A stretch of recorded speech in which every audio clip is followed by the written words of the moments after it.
Coucou les filles, hello my loves, marhaba habiti. So, I did promise you guys that when I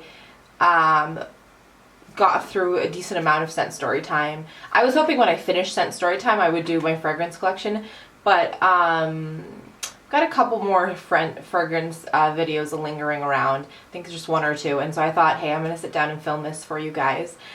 There are scent story times, so reviews. Scent story times, I'll link the playlist down below. It's a whole thing. So I'll link that whole playlist down below. The reviews will a little bit more. If you go to the first video, I explain what they are. So there are reviews on all of these, and I can put those, there should be, with them listed in the description box. But I did want to tell you all the scents that I have, a little bit of tidbit about them. Why I love them, and yeah, there's probably one or two more from all the ones that I reviewed that I will be picking up, but not for a little while. I just did a lot of shopping over the course of, you know, the VIB sale and all that kind of stuff, so there's nothing that's going to be added right away. So yeah, let's, without additional rambling and all that kind of good stuff, let's just get into it. I'm just going to pull them by what's in front of me, and then there's no like particular order. So the first is the Elizabeth and James Nirvana Black. This is one of Noelle's favorite. I'll link Noelle's channel down below. She loves this scent. It's, to me, it's like a feminine masculine scent. I hate boxes and stereotypes and like gender stereotypes and definitions. But when I say to you a feminine scent and a masculine scent, it's just an easy way to categorize things, and you guys know what I'm talking about. So it's got that muskiness, it's got that like man scent, but in a feminine way, in like a more delicate, beautiful, lovely way. I've tried the Nirvana white and the black. I love the black. The white's fine, and even layered I don't really get much out of the white, so I just have this one, and I really do enjoy it quite a lot. So that's the first one. My second is from Alamasca. It's Freak Scarab.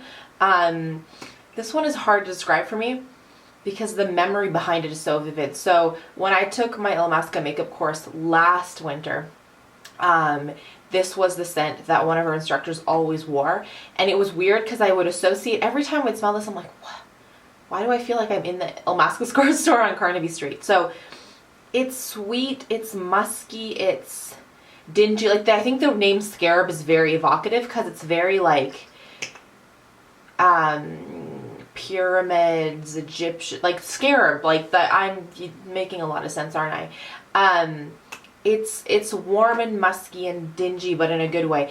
It's like, I described one of my favorite scents, which I'll talk to you guys in a minute, as putrid, and Noelle argues with me that putrid isn't a good thing, and I'm like, but it is a good thing, just like dingy is a good thing in this case. So don't let my really random attempts at description phase you. This is really lovely. If you can get to a counter or a store and smell it, that's amazing, because you will fall in love. It's awesome. Okay, so that's that one. The next one that I have is Velvet Orchid. So this one, anytime I wear it, it makes me feel like grown up. Grown up, but in a way where I'm not like, this is boring. Like, I'm still badass awesome, but like grown up and sophisticated. If I have like a meeting with an accountant, or like, I don't know, a networking thing or whatever, in times when I need to feel like a grown-up, and it gives me the confidence to feel more grown-up, but it also is like more appropriate, this is the one that I reach for. So it is obviously a favorite because it's in the collection. This next one is in the drugstore, actually. This is, so it says Beyonce Heat, but I think it's Heat something. Someone, when I filmed the video on it, someone said something like, this is Heat X. I'll look it up and I'll put the proper name in the description box.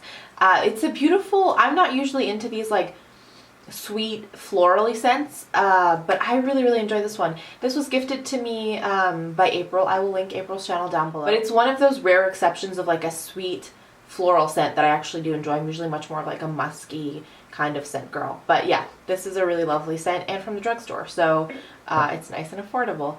The next one, I'm about to talk about some really expensive perfumes, as though like Tom Ford.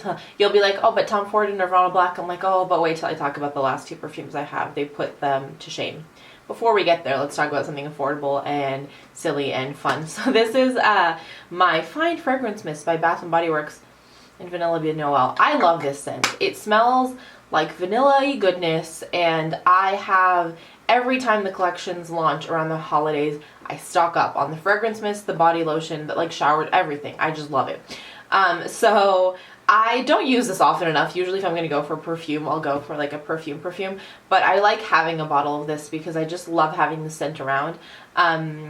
If I'm chilling in the evening, sometimes like even on my pillow or whatever, I just love this scent so much all year round. And so I have a bottle of it in my fragrance store. The next one is actually one that I bought after I tested it out for Scent Story Time. So it's the Parfumerie Générale Musc Maori. It's an incredibly lovely, complex scent. I think in this is the bottle. In the Scent Story Time, I described it as like a journey to the chocolate factory from Charlie and Chocolate Factory, but like after hours, like more like adult time. I make a lot of sense. Just watch that video. I will put my foot in my mouth less than I am right now. It's beautiful because the top note is it's chocolate, it's sweet, it's that sort of gourmand scent, and it dries down and then you get like that grassiness. It's amazing. It's expensive. It's harder to come by, like you're not going to find this at Sephora, but it is totally worth it and so complex and so beautiful. And I'm so glad I discovered it. And I actually owe this perfume and the next one, discovering them, to my friend Iram, whose Instagram I will link down below, who introduced me to this world of niche perfume that just makes me so happy and brings me so much joy. So the last one, which I mean, if knock on wood, God forbid, all my perfume were to disappear and I would have to go back and buy one tomorrow, I legitimately would buy this one. And it makes no sense because it's the least practical one of my collection, but I have a connection to this scent that's ridiculously insane. This is Frédéric Malle's Musc Ravageur, which is putridness in a bottle. And no, I don't care what you say, I'm going to call it putrid. And it's a beautiful thing. This is a very animalistic scent. It smells putrid in a good way. She's gonna get so mad. I'm gonna get a message from her being like, do you realize how many times you said putrid in this video? Dude, enough. Stop it. She's gonna get agitated with me. Just watch. It's animalistic. It's my sister hates this scent. She absolutely hates it. She thinks it smells like rot, and I'm like, but I kind of love that about it. So it's a dingy, yeah, I'm doing this no justice. No one's gonna want to try this out. My scent story time that revolves around this, I'm like, this is the scent that a woman wears when she goes to like visit her lover in like a random hotel wearing like heels and a giant coat and nothing else. Like that's the kind of like power and sophistication and like awesomeness. Like that's the hardcore human being I am in my head when I wear the scent. There's something amazing about this. So yeah, I adore it. It is not everyone's cup of tea. It's intense. It's not really office appropriate. Like I've worn brown lips when I used to work in like a corporate environment. I've worn brown lips, but I would never wear this perfume. Like I'm not a tame human being, but it could rub people the wrong way. So it's not something you want to wear to like, you know, visit a friend at the hospital or go to like a board meeting, but it's so amazing and it's so unique and it's so long lasting, and I have such a like intense connection to it that if you can at least go smell it, it might not be your cup of tea, it might not be something you want to buy, but if you're ever in a place that sells Frédéric Malle, just go smell it to like have that experience with it. So yeah, I think that's it. I rambled long enough. Like I said, I will link all the scent story times to these guys down below if you want to hear more about price point or the specific scent story time it takes me on and all that kind of good stuff down in that description box. As always, please let me know your favorite scents, things you recommend, things I should try out, all that kind of good stuff down in the comment section. Let's chat about fragrance. I'm going to do some points of positivity and we will be done. The first is this lipstick. I'm not a fan of fuchsia lips in general. But I think it's important to push yourself outside your comfort zone. So I am the girl that wears black lipstick, blue lipstick, gray lipstick, but put fuchsia on me and I'm like, But anyways, it is making me happy. It is growing on me, and I like that I'm pushing myself. My second point of positive is this video. I forget how much fragrance makes me happy till I get to sit and just babble about it. So that is definitely my second point of positivity.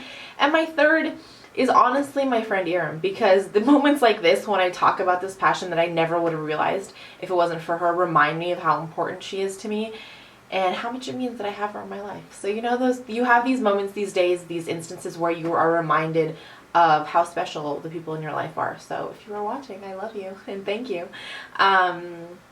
And yeah, let me know as always what's making you guys smile down in that comment section. Thank you for hanging out today. I will see you tomorrow. Before I leave you, as always, let me remind you that life is just way too short, you guys, to wear boring lipstick. Bye. Or bye, guys, because it's going to bug me in editing if I don't say bye, guys. Bye, guys.